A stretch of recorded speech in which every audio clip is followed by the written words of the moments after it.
sommes ici au Centre européen de pêche de spécimens, plus particulièrement en Bretagne, dans les Côtes d'Armor. Ce centre de pêche unique au monde et reconnu par toute la presse internationale possède un cheptel piscicole extraordinaire et accueille les meilleurs pêcheurs du monde toute l'année.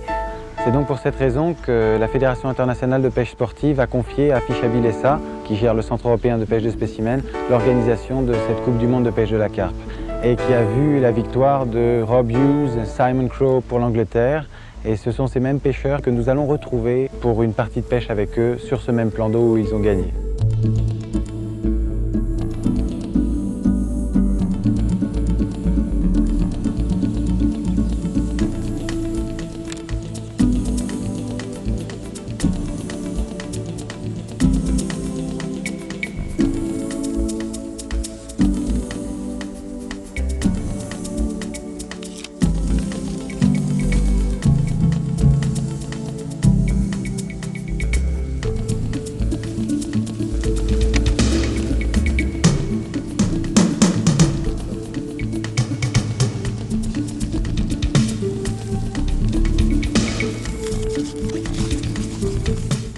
Quel numéro 2, le poste du milieu.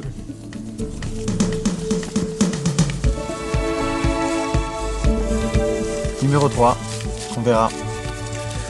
Numéro 1 pour moi, c'est bon.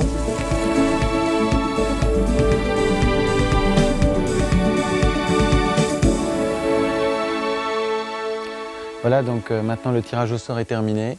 Donc on est tous en train d'installer notre matériel et notre tente. Une tente s'appelle un bivy. Donc Rob est tout au bout là-bas, près d'un tas de bois immergé, donc il a un assez bon poste. Simon se retrouve coincé au milieu, donc lui va sûrement essayer de trouver une stratégie un petit peu différente pour pouvoir attraper des carpes, parce qu'il est sûr que le fait qu'il soit encastré entre deux pêcheurs limite d'une certaine manière le nombre de poissons qui vont pouvoir rentrer sur son cou. Bien sûr, si nous on a une bonne stratégie, Rob et moi. Ensuite, moi je suis ici sur l'autre aile. Il faut rappeler que l'installation des tentes est importante, que la tente doit être placée à proximité des cannes, surtout pour la pêche de nuit, parce que pour pouvoir attraper ces cannes lors d'un combat, pour un départ en pleine nuit, il faut dire également que, et c'est important, que l'installation du matériel demande beaucoup de minutie et d'attention, parce que c'est une fois qu'on installe un campement, il est là pour 8 jours, une semaine, 2 jours, 3 jours, et qu'en permanence, s'il y a des détails, par exemple de positionnement ou de stabilité qui n'ont pas été réglés, on va être embêté pendant tout le temps à suivre.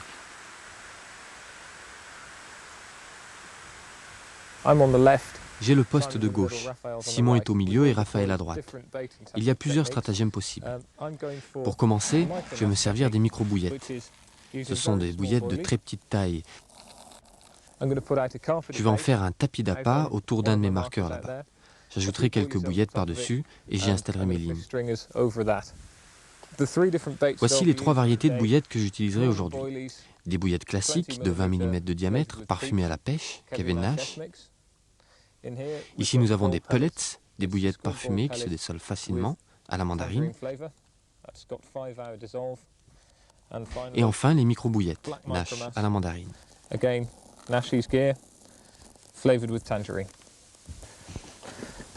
Comme j'utilise des micro-bouillettes, je vais devoir utiliser une barque pour amener l'appât à l'endroit voulu. Je ne mettrai pas le moteur. Le bruit pourrait éloigner les carpes, car il n'y a guère plus d'1 mètre de profondeur à cette distance. Et on ne sait jamais, ça pourrait les faire fuir. J'ai 2 marqueurs. L'un se situe à environ 20 mètres de là, et je peux l'atteindre en bateau. Pour l'autre marqueur, situé à 120 mètres, je vais devoir utiliser la barque. Je vais donc tapisser le fond avec les micro-bouillettes, puis j'ajouterai quelques bouillettes classiques. Ensuite, je n'amorcerai plus, si ce n'est qu'avec le cobra. Je garderai le reste pour m'en servir d'appât. À gauche de mon poste, j'ai un petit problème avec un amas de branches. On en voit une qui dépasse. Ça va me rendre la tâche difficile, car je suis sûr de perdre quelques prises dans cet herbier.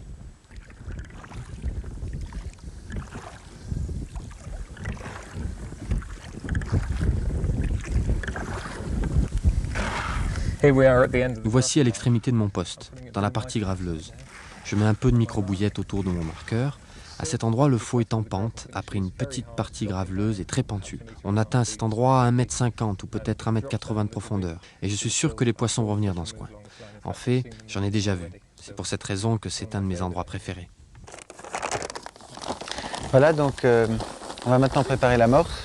Alors tout d'abord la farine, bien sûr. Là j'utilise de la Draco Plus qui est distribuée par Rameau. C'est un mélange de farine à base de flocons de maïs et d'autres graines d'ailleurs dont je ne dévoilerai pas le secret. On va ajouter maintenant un petit peu d'eau. Alors le but est de bien humidifier la farine, donc sans trop la détremper non plus. Donc petit à petit j'ajoute donc de l'eau et je mixe et je mélange le temps que toutes les particules de farine s'imbibent lentement et donc l'amorce va gonfler, gonfler, gonfler. Donc je continue à tourner et je rajoute petit à petit de l'eau. C'est important de bien mélanger jusqu'au fond du seau pour retourner toutes les particules d'amorce pour que le fond soit aussi bien mouillé que le dessus. Voilà, bon, maintenant que cette phase est terminée, je vais incorporer donc des graines dedans, et ici du chènevis aujourd'hui. Le chènevis a un rôle important, c'est une petite graine et elle va être donc dispersée sur le fond et ce chènevis en fait va garder les carpes extrêmement longtemps sur le poste parce que ces toutes petites graines sont longues à ingurgiter et à aspirer et la carpe va être obligée de rester très longtemps pour réussir à manger toutes les graines puisqu'elle en est très friande. L'amorce continue à s'humidifier d'ailleurs même avec le jus du chènevis et encore je continue à bien brasser jusqu'au fond du seau pour que le chènevis soit bien mélangé avec la totalité de la farine. Bon, maintenant je vais rajouter des bouillettes. En effet, les bouillettes c'est important puisque je vais pêcher à la bouillette sur mon cou. Donc ces bouillettes que j'ai conçues pour la maison Rameau sont donc incorporées maintenant à cette amorce pour que la carpe puisse découvrir dès maintenant les appâts qui vont être au bout des lignes et qu'elle puisse se familiariser avec ces appâts, qu'elle puisse les apprécier, qu'elle rentre en confiance. Donc une grande quantité d'appâts permet aux poissons de se sentir en sécurité et les 3 bouillettes, puisque je pêche à 3 lignes, qui seront perdues sur ce tapis d'amorçage représenteront que 3 bouillettes piégées sur plusieurs centaines. Autrement dit, les carpes auront plus de chances de se sentir en sécurité plutôt que de s'inquiéter.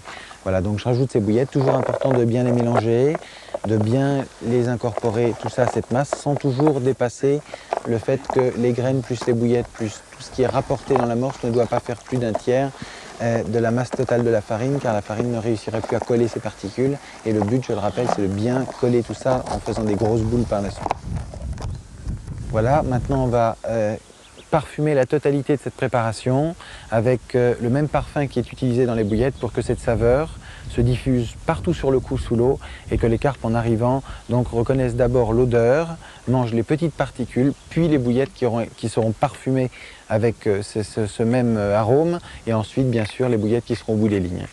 Donc on rajoute cette préparation d'arôme en sachant que l'arôme est extrêmement fort, donc il faut bien mélanger pour pas que ça écœure les poissons.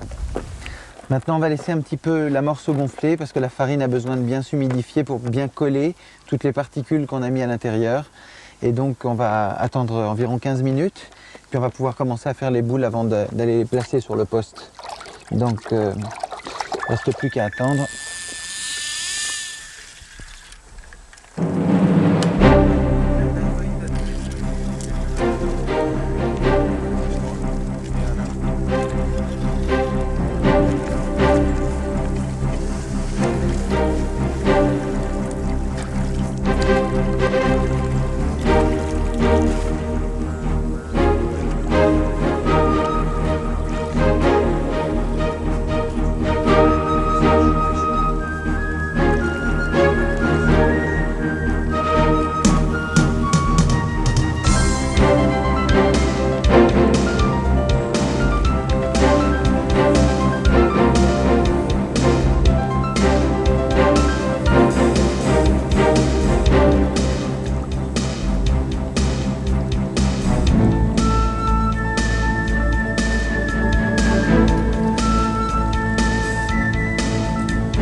I will hold here.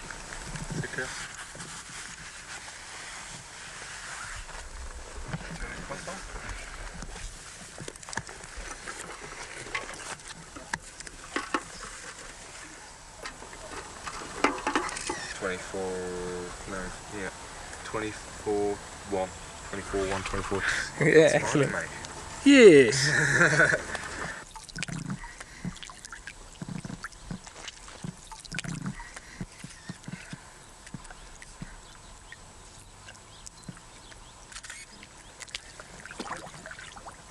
Allez.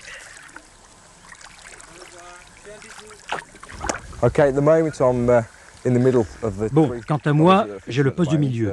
Rob est à ma gauche, il a déjà un peu amorcé, et Raphaël, qui est à ma droite, a aussi déjà amorcé. Pour cette raison, je dois faire attention à bien délimiter mon poste. Je dois amorcer correctement pour ne pas gâcher ma période de pêche, surtout que nous sommes au début de cette partie. Voici ce que je vais faire. Plutôt que de reproduire les mêmes schémas d'amorçage que Rob et Raphaël, c'est-à-dire mettre un peu d'appât par-ci et par-là, je vais légèrement rester en arrière et pour cela, je vais utiliser une nouvelle technique de pêche. Un appât qui se dissout lentement, les pellets Nash. Ils apportent une saveur fruitée très attractive qui évite de trop amorcer. Je vais donc éparpiller les pellets sur toute la surface de mon poste et essayer d'attraper les poissons qui se situent à la limite de la zone de Rob et de la zone de Raph. Plutôt que de concentrer ma pêche à un endroit précis, je vais amorcer sur 3 zones de distance variable. La première à environ 30 mètres, car en ce moment, il y a beaucoup de poissons à proximité, puis une autre zone au milieu du poste à environ 70-60 mètres, et une dernière à environ 100 mètres. Si j'amorce loin, c'est que j'espère attraper les poissons qui se situent à cette distance. Je pense que j'aurai plus de succès à cette distance, surtout en fin de journée, car au fur et à mesure de la pêche, les poissons auront tendance à s'éloigner.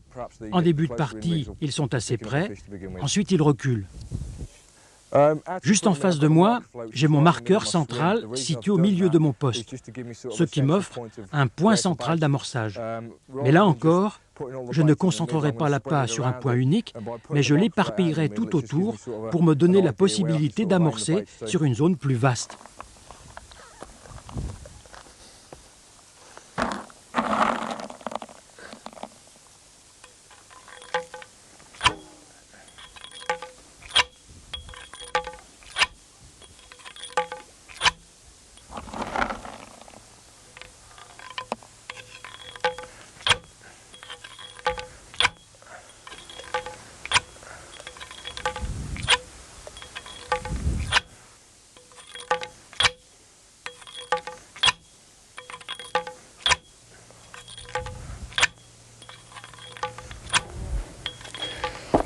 Alors voilà, maintenant que la farine est prête, on va préparer les boules pour l'amorçage du coup. D'ailleurs, elle est un peu séchée, on va la remouiller un petit peu, mettre de l'eau de chêne vie pour parfumer. Très important que les boules collent bien, parce que le but n'est pas d'attirer les gardons et les brèmes sur le coup, mais le but est au contraire de n'attirer que les carpes.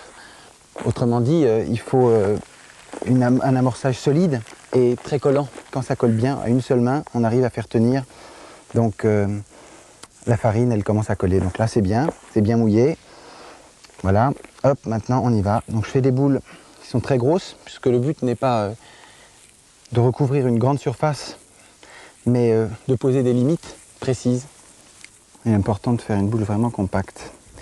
Pas qu'elle se dissolve en tombant dans l'eau et qu'elle arrive sur le fond exactement comme on l'a fabriqué. Donc voilà, un pamplemousse, c'est bien.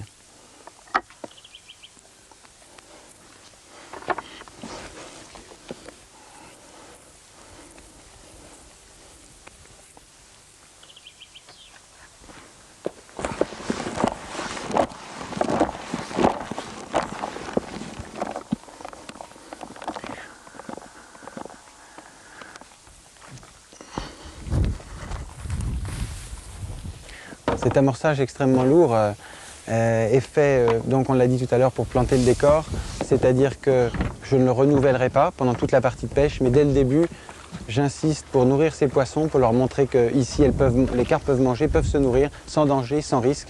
Et je m'abstiens donc pendant quelques heures de pêcher sur ce poste pour les mettre en confiance, pour leur prouver qu'il y a de la nourriture et c'est fait pour être mangé. Bon, il ne faut pas croire que le bateau à moteur est un problème, bien au contraire, parce que les carpes ont l'habitude d'entendre des moteurs et elles s'y sont habituées et elles savent que souvent moteur veut dire amorçage, donc je fais ça d'une manière tout à fait à l'aise, sans aucun état d'âme, et la preuve, ça n'empêchera pas de prendre des poissons, vous le verrez. Alors sur mon poste, il y a donc 3 coups de pêche.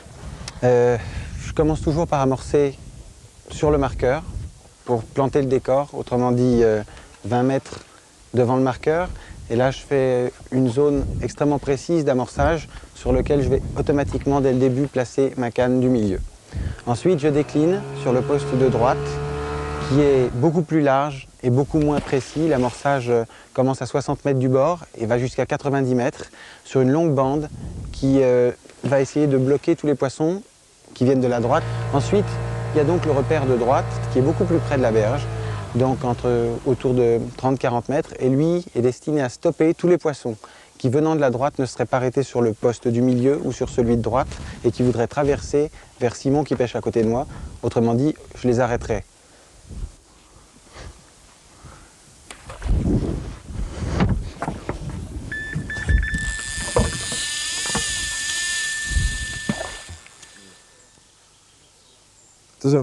Pour le moment, ce ne sont pas de grosses prises, juste de quoi nous faire la main. D'un poids moyen, peut-être 20 livres.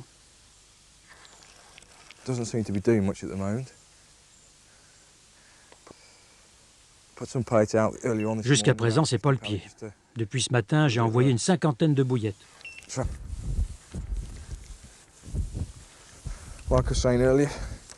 C'est une carpe miroir typique.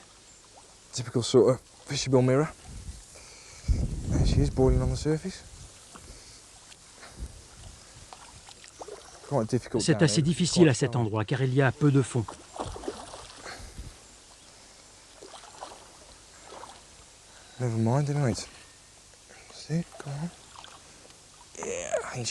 La voilà, c'est bon.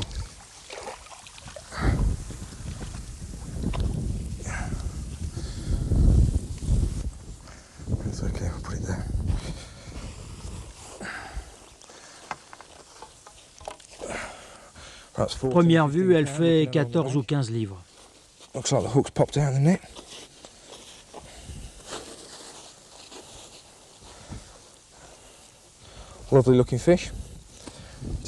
C'est un beau spécimen de carpe miroir.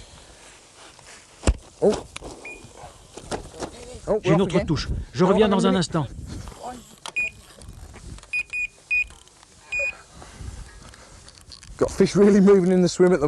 Les poissons bougent beaucoup à mon poste en ce moment. Tout arrive en même temps. J'ai pas fini avec l'une, qu'il faut déjà que je m'occupe de l'autre. Heureusement que la première est déjà sortie sur la berge.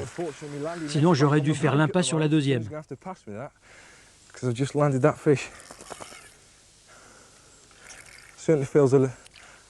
On dirait que celle-ci est légèrement plus grosse.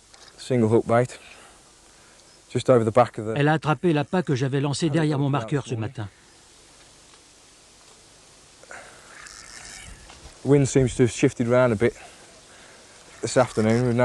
Le vent semble tourner cet après-midi. Il pourrait venir du nord. Eh zut, je l'ai perdu. Zut, c'était une belle prise.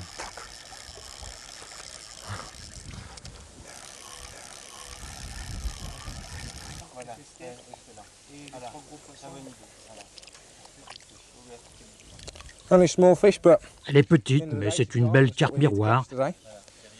lovely looking little mirror. Let's pop her back. Je vais la remettre à l'eau.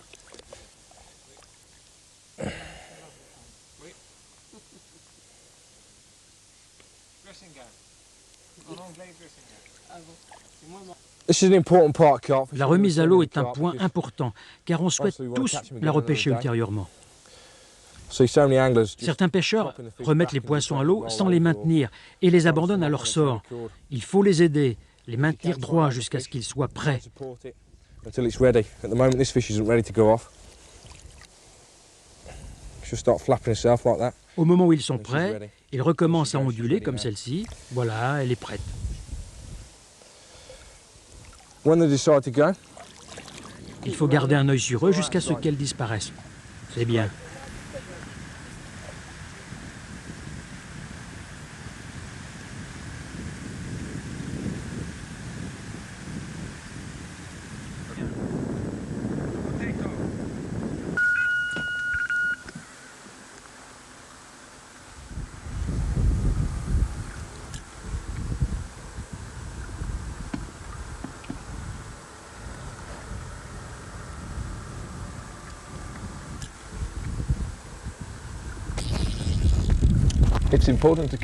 Il est important de maintenir la canne en l'air bien droite. Je pense que c'est une belle prise. Elle est très loin. Elle se dirige vers la gauche. J'ai très peur qu'elle ne se dirige vers l'herbier assez rapidement en ce moment. Je dois beaucoup tirer et elle se dirige vers l'herbier. Lots of pull. I think it's going to make it to the snag. Elle est juste à côté de l'herbier.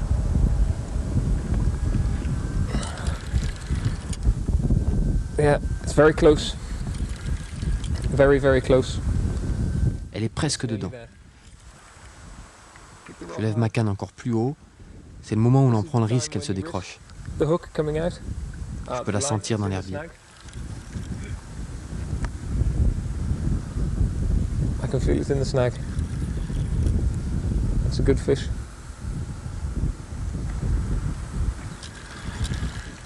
It's C'est un gros poisson, on dirait qu'il en ressort très doucement. slowly.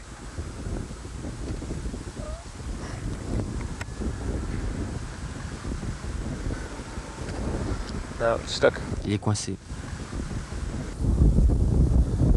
Sometimes when a fish goes into a Quand un poisson est pris dans l'herbier, il est parfois nécessaire de reposer sa canne sur le rod pod et d'attendre. Il y a une chance sur deux qu'elle en ressorte. Nous verrons bien. okay, we're now going to take a look Ok. at the rigs that I'm going to be using. Alors maintenant, je vais vous montrer le type de badling que je vais utiliser aujourd'hui. Okay, the rig I've chosen today. Le badling que j'utilise aujourd'hui est un montage de base. Comme vous le voyez, il est principalement constitué d'un émerillon et d'un plomb de sécurité Kevin Nash et 12 pouces de tresse. La tresse que j'ai utilisée aujourd'hui est de la marque Keystone Supernova. C'est un fil qui se plaque au fond et qui est plus naturel. J'ai aussi un hameçon Kevin Nash connecté à une bouillette de 20 mm. The reason I've chosen this setup is none other than La raison pour laquelle j'ai choisi ce montage, ce n'est pas seulement parce que c'est un montage simple et direct, j'ai confiance en ce montage, je sais qu'il attrape des poissons et je l'ai déjà utilisé en de nombreuses occasions et j'ai attrapé beaucoup de poissons avec lui. Il est très naturel, il plaque au sol, c'est exactement ce dont j'ai besoin aujourd'hui. La seule chose assez technique est le fait que j'utilise un montage aligneur à l'extrémité de l'hameçon. there's no better Ça améliore l'efficacité. of a rig Il n'y a pas de meilleur badling sur le marché en ce moment. apart from the liner. Il vous donne peut-être pas 100% de réussite de ferrage, car je ne crois pas que la réussite totale existe dans la pêche de la carpe, mais il vous donne une très bonne chance de réussite. C'est donc la meilleure façon de procéder. Il y a un test que beaucoup de pêcheurs utilisent pour constater l'efficacité du badling, c'est le test du doigt. Je suis sûr que vous en avez déjà entendu parler dans des magazines ou des livres. Il suffit de faire coulisser la tresse sur le doigt en remontant l'hameçon vers le doigt et d'observer le nombre de fois où l'hameçon pique votre doigt. Ça ne fonctionne pas tout à fait de la même manière dans l'eau, mais c'est intéressant de pouvoir voir de quelle façon le badling se comporte. Comme on peut le voir, il pique le doigt presque toutes les fois. Imaginez que le doigt est la lèvre inférieure d'une carpe, l'hameçon se tourne et se positionne de manière à piquer. Alors maintenant, je vais vous montrer comment assembler la tresse et l'hameçon. Je vais vous montrer ce que j'utilise et comment le faire. Pour pêcher, il faut de la tresse solide.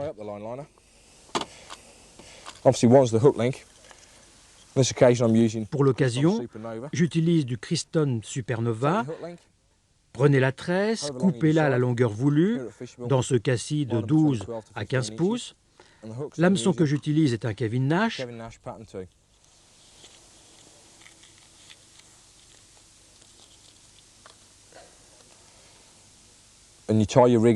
Vous le montez comme vous voulez. Aujourd'hui, je vais utiliser ce que l'on nomme un nœud sans nœud.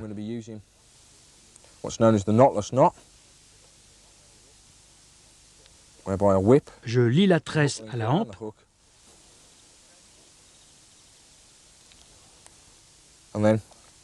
Puis je passe l'extrémité dans l'œillet de la hampe et voici mon bas de ligne.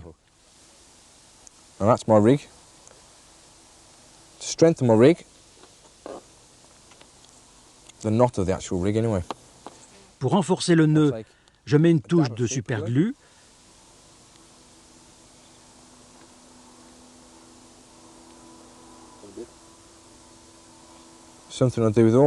C'est quelque chose que je fais sur tous mes bas de ligne et c'est quelque chose que beaucoup de pêcheurs recommandent.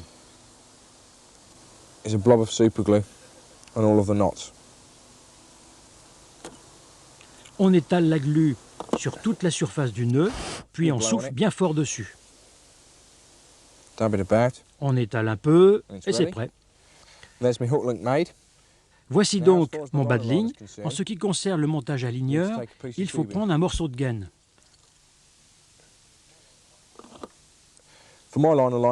Pour un montage à ligneur, j'utilise généralement un demi-centimètre de gaine. Celle que j'utilise en ce moment est de la Kevin Nash. Je vais attacher la gaine à la tresse. Pour cela, j'utilise une aiguille de couture ordinaire. Certaines personnes utilisent une aiguille à bouillette, pas moi. J'utilise juste une aiguille de couture ordinaire. Prenez l'extrémité de la tresse opposée à l'hameçon. Passez-la dans le chat de l'aiguille. Ensuite, prenez le morceau de gaine, passez l'aiguille dans le morceau de gaine. L'aiguille ne doit pas ressortir au milieu, mais juste à l'extrémité, à environ 2 mm.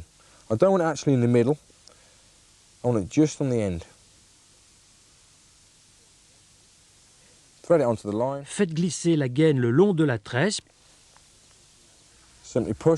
puis poussez la gaine sur l'œillet de la hampe.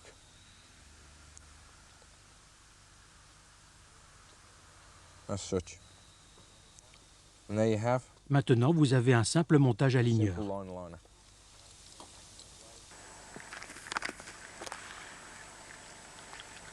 Je viens juste de décrocher. C'est peut-être parce que le cheveu est trop long. Ce serait mieux s'il était un peu plus court.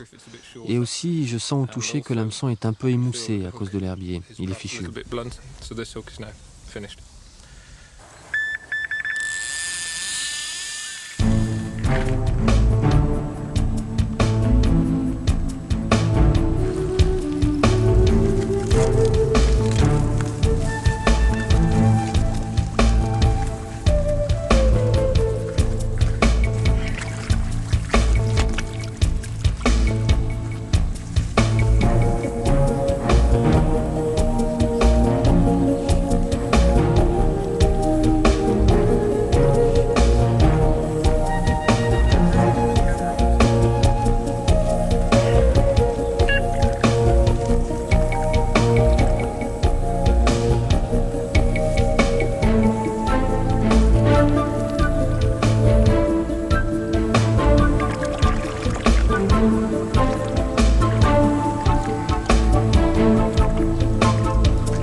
It's like a very big one. Show the other side.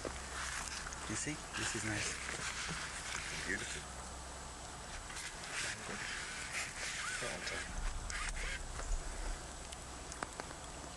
That's a fishable spoonfish. Yes. Yeah.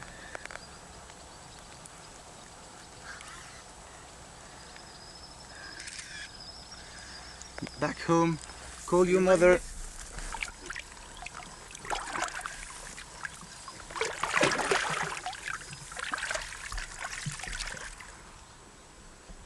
Comment tu la sens?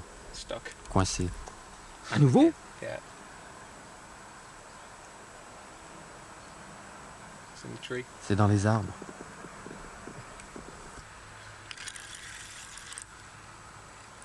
Get the net ready.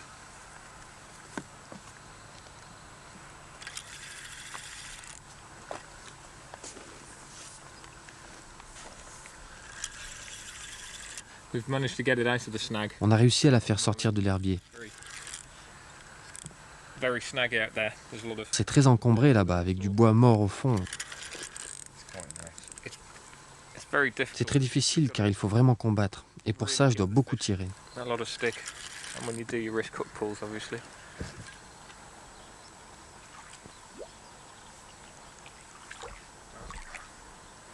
Très petit. Oui.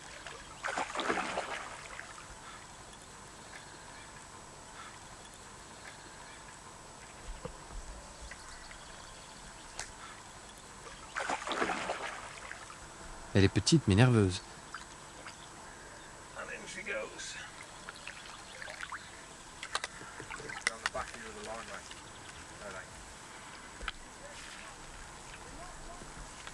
7, 8 kilos. La voilà, 7 à 8 kilos.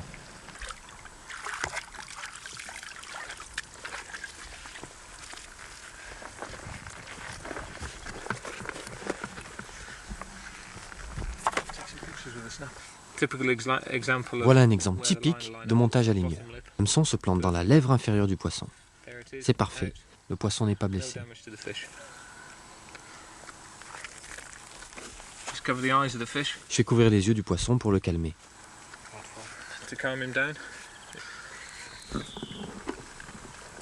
Peut-être 8 kilos. 18 pounds. 8 kilos de sang.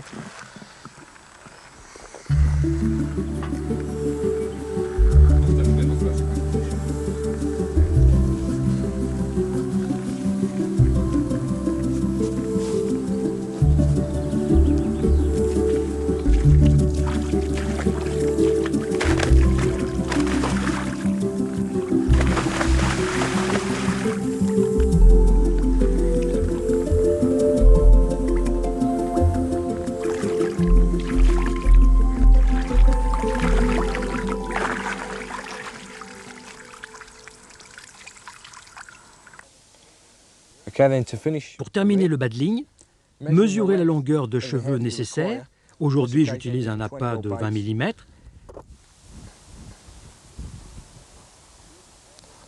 Loop the hair. Surlier le cheveu comme ceci, c'est très simple. Try a simple granny knot.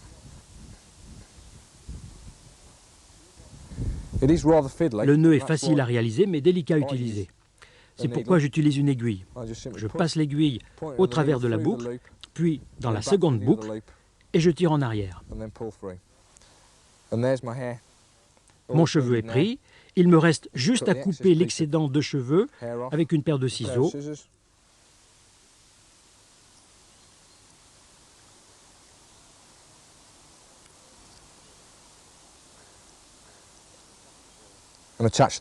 Puis j'attache la bouillette.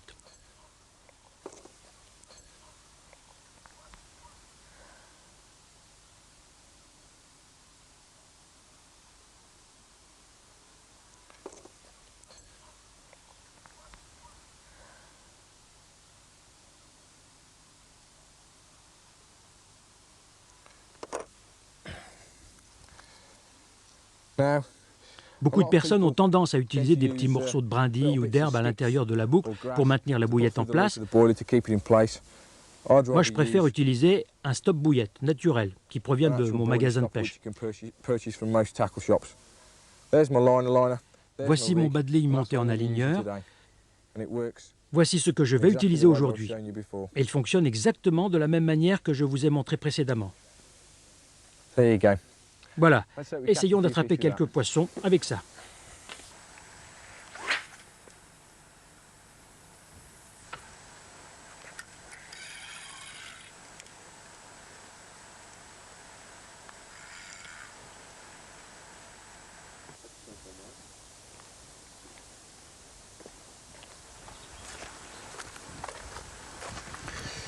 Bien, donc le montage est prêt. Je vais maintenant lancer ma ligne à l'eau.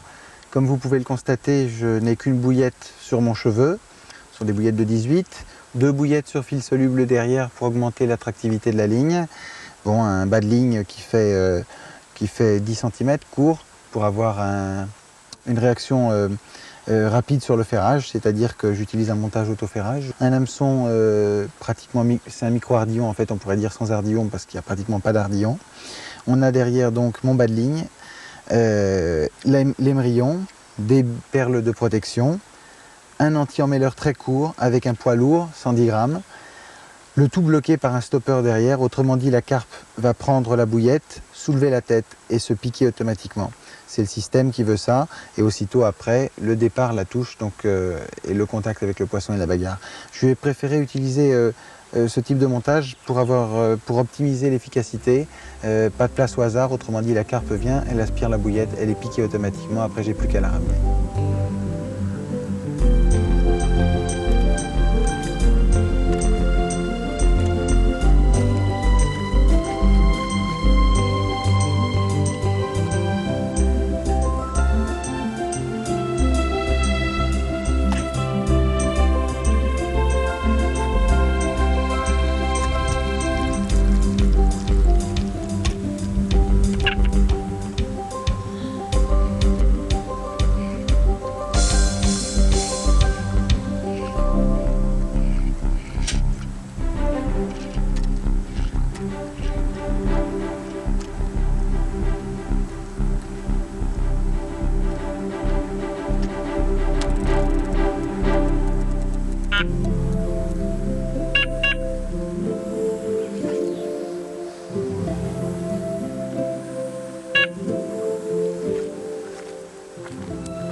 Lorsque vous pêchez à proximité des herbiers, il est essentiel d'avoir une bonne ligne solide. J'utilise la marque Kristen Quicksilver. C'est le champion des herbiers. Il est parfait pour ce qu'on lui demande de faire. Voici le nœud que j'utilise pour relier l'ensemble ligne et bas de ligne spécial herbier. Placez la ligne dans un sens, le Quicksilver dans l'autre, faites une boucle, passez la ligne à l'intérieur, 6 fois de suite. 1, 2,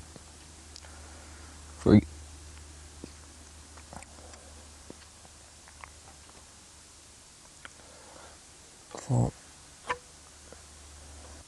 4, 5. Tirez.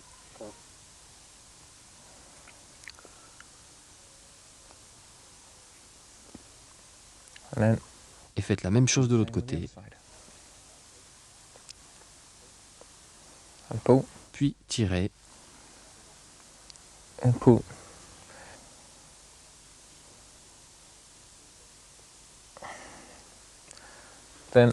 Puis coupez les extrémités avec les ciseaux. Clip off the tails.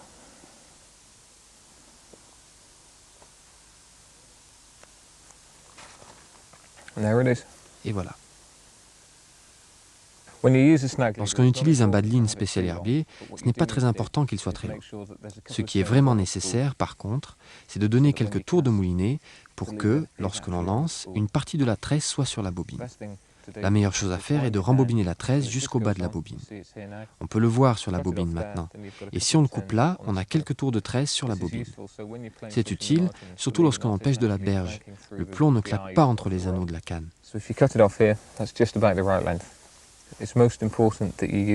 Il est primordial d'utiliser le plomb adapté à la situation. Un plomb en ligne serait un des meilleurs plomb. comme ces deux-là, parce qu'ils seront capables de ressortir de l'herbier. Si un poisson arrive à pénétrer dans l'herbier, si le plomb reste en l'air, il a de fortes chances de s'accrocher dans les branches.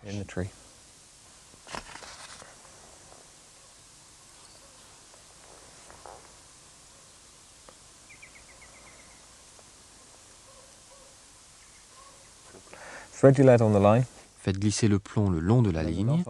Le nœud que j'utilise pour attacher mon bas de ligne est le nœud palomar. On le passe à l'intérieur, puis dans l'autre sens, comme ceci.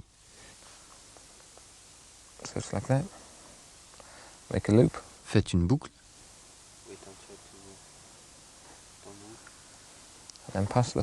Puis passez l'hameçon dans cette boucle et tirez.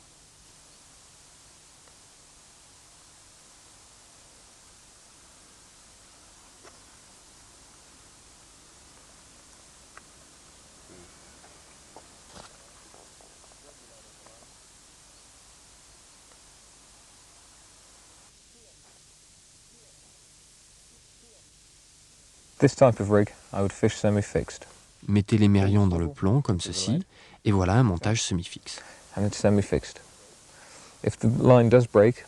Si la ligne casse, le poisson ne peut se libérer et l'émerion sortira du plomb. Mais lorsque vous utilisez une tresse spéciale herbier, il est capital de vérifier qu'elle coulisse bien à l'intérieur du plomb. S'il coince, ne l'utilisez pas. La tresse se transformerait en piège à ligne mortel. Voici le nœud et il coulisse facilement à l'intérieur du plomb.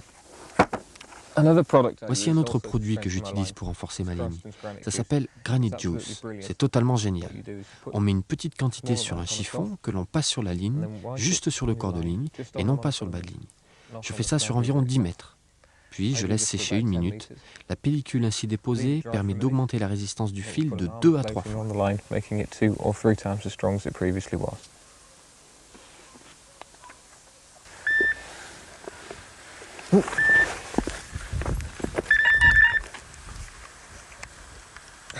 Yep, I'm in.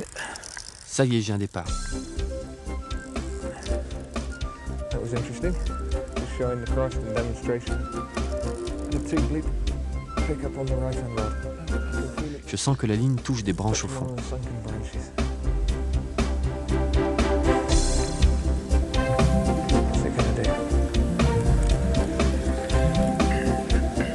Oh, she's come through. Elle est sortie de l'herbier. C'est une sensation affreuse que de sentir la ligne se faire râper dans l'herbier.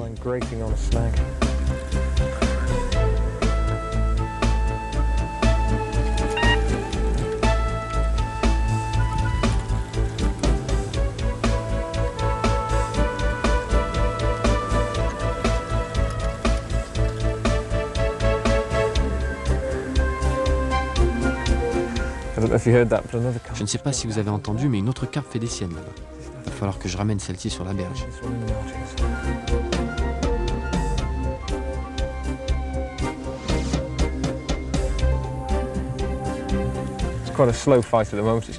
C'est un lent combat parce qu'elle est à gauche sous ses branchages.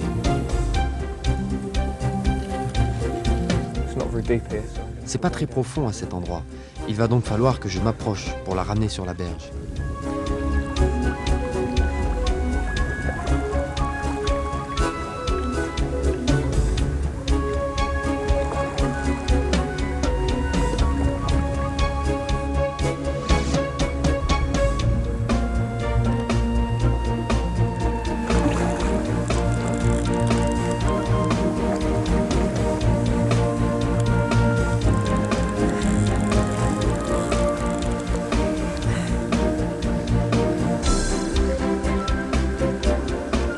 Voilà, c'est bon.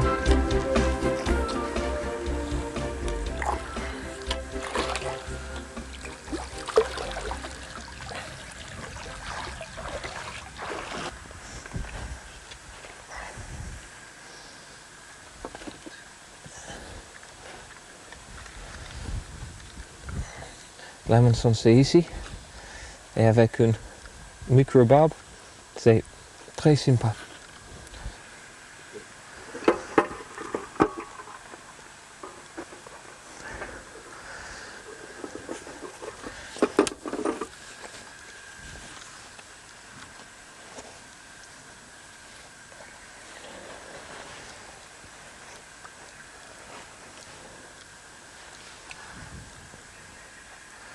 Un très joli poisson.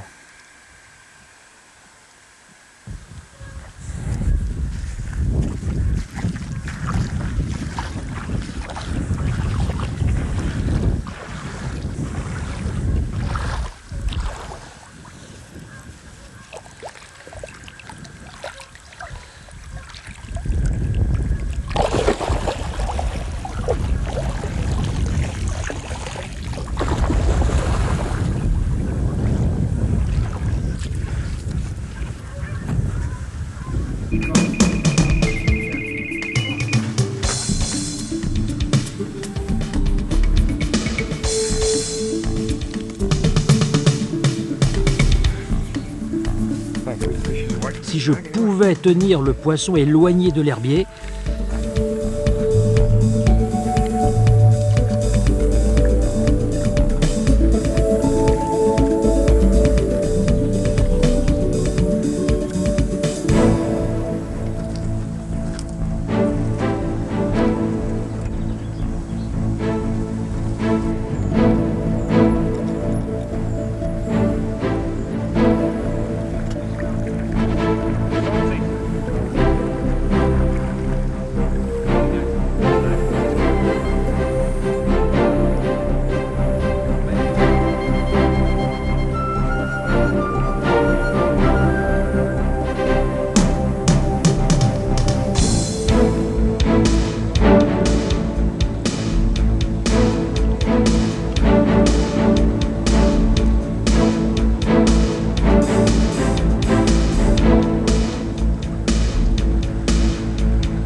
Le vent rend les choses plus difficiles, mais il est dans l'épuisette.